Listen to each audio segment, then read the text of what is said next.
ندیم نامی ایک کسان میرپور خاص کے ایک گاؤں میں رہا کرتا تھا۔ اس کے 2 بچے تھے۔ دونوں بیٹوں میں 6 سال کا فرق تھا۔ بڑا بیٹا اسکول جایا کرتا تھا جو گاؤں میں ہی واقع تھا، اور چھوٹا بیٹا کھیلتا رہتا تھا۔ یوں ندیم اپنے بیٹوں اور اپنی بیوی کے ساتھ بہت خوشحال زندگی گزار رہا تھا۔ اس کی کچھ زمین تھی جس کے اوپر وہ کھیتی باڑی کرتا اور ہل چلاتا۔ اس کے ساتھ وہ اپنی سبزیاں تیار کر کے خود ہی منڈی میں جا کے بیچتا۔ اس طرح اس کا ہنستے کھیلتے گھر میں آرام سے گزارا ہو رہا تھا۔ اس کا بیٹا بڑا لائق تھا، نام اس کا شہریار رکھا تھا، اور وہ بہت ہی ہونہار طالب علم تھا۔ اپنے اسکول میں فرسٹ آیا کرتا تھا، اور اس کی امی بھی اس کو خوب اچھے اچھے کھانے بنا کر کھلایا کرتی تھی۔ ایک دن کسان بڑی پریشانی سے اپنے گھر میں داخل، تب اس کی بیوی نے پوچھا، کیا ہوا؟ آپ اتنے پریشان کیوں ہیں؟ جس پر کسان کہنے لگا، مجھے اس دفعہ بہت نقصان ہو گیا ہے۔ ہماری فصل جو بیگن کی تھی، تیار کی تھی میں نے، اس میں سب میں کیڑے لگ گئے ہیں۔ اب وہ سبزی کون خریدے گا اور کیسے ہم لوگ گھر چلائیں گے؟ اس پر اس کی بیوی بھی کچھ پریشان ہو گئی۔ ابھی یہ لوگ باتیں ہی کر رہے تھے کہ اتنے میں شہریار کے اسکول سے آنے کا ٹائم ہو گیا۔ وہ گھر میں داخل ہوا تو اپنے امی ابو کو پریشان پا کر ان سے پوچھا، امی ابو خیریت تو ہے؟ آپ لوگ اتنے پریشان کیوں ہیں؟ جس پر اس کی امی نے کہا، کوئی بات نہیں بیٹا، چلو میں تمہیں کھانا کھلا دوں، منہ ہاتھ دھو لو، اور آج اسکول میں کیا ہوتا رہا۔ کچھ باتیں کرنے کے بعد پھر شہریار نے دوبارہ امی سے پوچھا، امی بتائیں نا، کیا بات ہے؟ آپ لوگ کیوں پریشان نظر آ رہے تھے؟ ابو تو کافی پریشان لگ رہے تھے مجھے۔ جس پر اس کی امی نے ساری بات شہریار کو بتائی۔ شہریار نے کہا، ٹھیک ہے امی، لیکن اس میں اتنا پریشان ہونے کی کوئی بات نہیں ہے۔ دنیا میں ہر چیز کا حل ہے، اور کوئی بھی چیز اللہ تعالیٰ نے بیکار نہیں بنائی ہے۔ اگر اس میں کیڑے لگ بھی گئے ہیں تو بھی اس کو پھینکنے کی ضرورت نہیں ہے۔ ابھی آپ ان کو سنبھال کے رکھیں، میں کوئی نہ کوئی اس مسئلے کا حل نکالتا ہوں۔ لیکن تم اس مسئلے کا حل کیسے نکالو گے؟ جس پر شہریار مسکرانے لگا اور اس نے کہا، امی آپ کو پتا ہے ہمارے اسکول میں کمپیوٹر کلاسز بھی کراتے ہیں سر، اور کمپیوٹر سے ہر مسئلے کا حل چٹکی بجاتے ہی نکل آتا ہے۔ امی حیران ہو کر پوچھنے لگی، لیکن وہ کیسے؟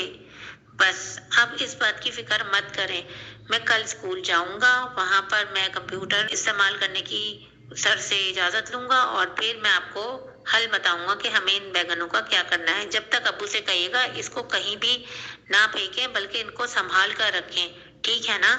اس پر اس کی امی کچھ مطمئن ہوئی، اور پھر انہوں نے بھی ہاں میں سر ہلا دیا۔ دوسرے ہی دن صبح صبح شہریار اسکول جانے کے لیے تیار ہو گیا، اور وہ اسکول چلا گیا۔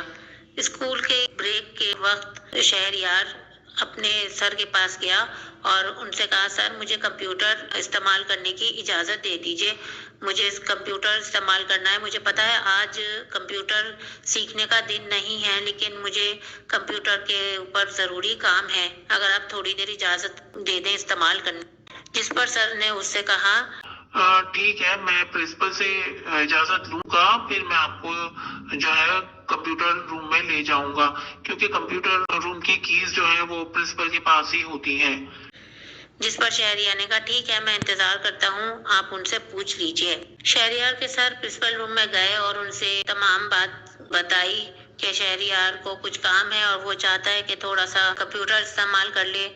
پرنسپل نے شہریار کی ذہانت کی وجہ سے اجازت دے دی کمپیوٹر استعمال کرنے کی، لیکن شرط یہی رکھی کہ سر ساتھ ہی رہیں گے، شہریار کی ان کے سامنے ہی استعمال کرے گا، اور پھر کمپیوٹر کو لاک کر کے احتیاط سے چابیاں پرنسپل کو دے دی جائیں گی۔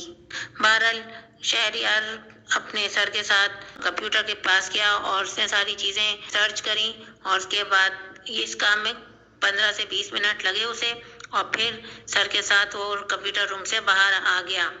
شہریار کی امی چھٹی ہونے کا بے چینی سے انتظار کر رہی تھی، کیونکہ وہ یہی جاننا چاہتی تھی کہ اب ہمیں ان بیگنوں کا کیا کرنا ہے۔ تھوڑی دیر بعد شہریار بھی اسکول سے آ گیا۔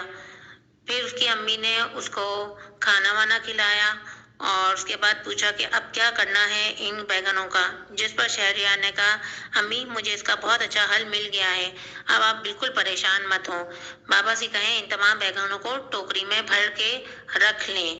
اچھا، پھر ٹوکری میں دونوں میاں بیوی نے بیگن بھرے اور اب اس سے پوچھا کہ اب ان سب کا کہاں لے کے جانا ہے۔ اس پر شہریار نے کہا ہم لوگ کولو کی طرف جائیں گے، کولو کے بیل کی مدد سے بیگنوں کا تیل نکلوائیں گے۔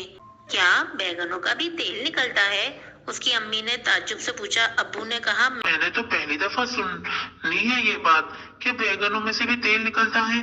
جس پر شہریار ہنسنے لگا، جی بابا میں نے کمپیوٹر پہ پوری سرچنگ کر رکھی ہے، بس اب آپ بالٹی اور تسلے لے لیں اور اس کے اندر تیل جمع کرنے کی تیاری کر لیں۔ لیکن یہ تیل خریدے گا کون اور کیا اس کو پکانے میں استعمال کرتے ہیں؟ یہ تو بہت الگ طریقے کا تیل ہوگا، تھوڑا سا کڑوا بھی لازمی ہوگا، اس کی امی نے کہا۔ جس پر شہریار نے کہا آپ ان سب باتوں کی فکر مت کریں، پہلے ہم لوگ تیل نکلوا لیں، اس کے بعد میں آپ کو سب کچھ سمجھاتا ہوں۔ یہ تیل اصل میں جلدی امراض کے لیے بہت فائدہ مند ثابت ہو رہا ہے۔ تو کراچی میں ایک صاحب ہیں، انہوں نے اپنے چینل میں اس کا بتایا تھا اور گوگل کروم پہ بھی ایڈ دیا تھا، جس کی وجہ سے مجھے یہ پتا چلا کہ یہ تیل ان کو چاہیے۔ لیکن ہم یہ تیل ان تک پہنچائیں گے کیسے اور ہم گاڑی کا کرایہ کیسے؟ جس پر شہریار نے ہنس کے کہا ارے ایسا کچھ نہیں کرنا پڑے گا ابو، انہوں نے کہا تھا کہ بس ایک فون ملانے کی دیر ہے، ہمارے نمائندے آپ کے گھر تک پہنچیں گے، وہ تیل تھوڑا سا چیک کریں گے مشین سے اور پھر وہ سارا تیل اگر کام کا ہوا ان کے تو وہ لے جائیں گے اور پیسے بھی ہمیں فوراً کے فوراً ہاتھ کے ہاتھ پیمنٹ کر دیں گے۔ جس پر اس کے ابو بہت خوش ہوا۔ کیا واقعی ایسا ہو سکتا ہے؟ سچ ہے یہ؟ جس پر شہریار کہنے لگا ہاں ابو بالکل سچ ہے یہ۔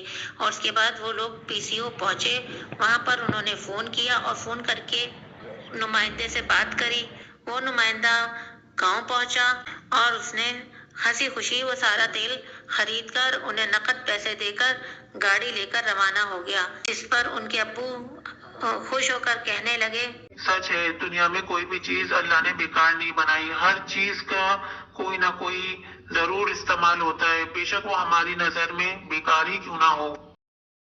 نہیں ہے چیز نکمی کوئی زمانے میں، کوئی برا نہیں قدرت کے کارخانے میں۔